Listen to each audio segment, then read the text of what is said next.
นี่พี่น้องเอ้ยฤาษีตึงเพื่อนละ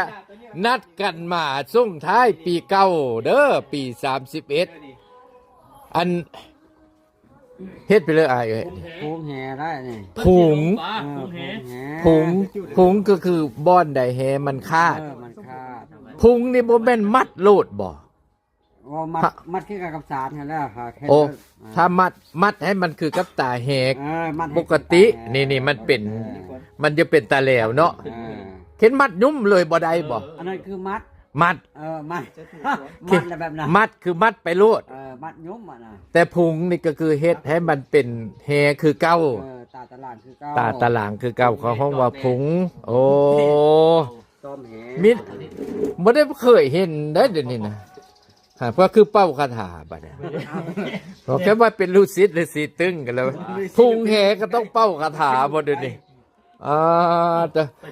อันพี่น้องที่เคารพไว้อันที่เห็น3อันคนนี่นะอ้ายน้องผมทำปึ๊ดแหละแต่มันครับผมบ่ค่อยได้มาหะนะพากันโหเงาะเหมือนเ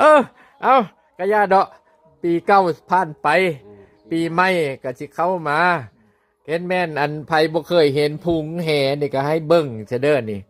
พุงแห่นี่มันบ่ได้หาเบิ่งง่ายเด็กน้อยสมัยใหม่นี่อย่าว่าสมัยใหม่ผู้ค้าก็ยังบ่เคยเห็นโอ้ตาแห่นี่สานแห่ก็ลืมหมดแล้วได้ดิหลายคนหาว่าผมนี่สานแห่ไม่เป็นเยอะโหแล้วครับ ก็บ่เป็นอะไรนี่แหละ พุงแหคืออะไรพุงแหคือการซ่อมแหให้มันคือเก่าหั่นน่ะต้องใจเย็นเด้อ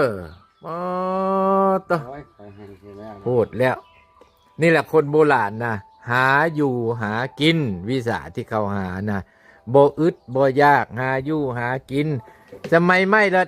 เรียนหนังสือเพราะว่าก็ได้แต่หนังสือแหละมันกินไม่ได้หนังสือน่ะมันต้องหาอยู่หากินเด้อจื้อไว้เว้ยขึ้นฮอดปากปิงตำมะหุ่งแล้วตำมะโทแล้วได้นี่นะซ่อมแซมมันเข้าสภาพเดิมท่านผู้ชมที่เคารพได้มื้อนี้นั่นเพิ่นดันจันตึงนะเพิ่นว่าเพิ่นสิส่งวิญญาณป่าไปสวรรค์ได้ส่งปีใหม่ให้อยู่ดีมีสุขอุดมสมบูรณ์แล้วกาเพิ่นก็ว่าเค้นแม่นเฮาบ่เอาป่านี่นะมันก็บ่ได้แนวฮีดแนวของแนวแก้เอาอาจารย์ใหญ่ได้มานี่นะเพิ่นสิปล่อยห่ำลงแล้วนี่ปล่อยห่ำแล้วป่าก็เริ่ม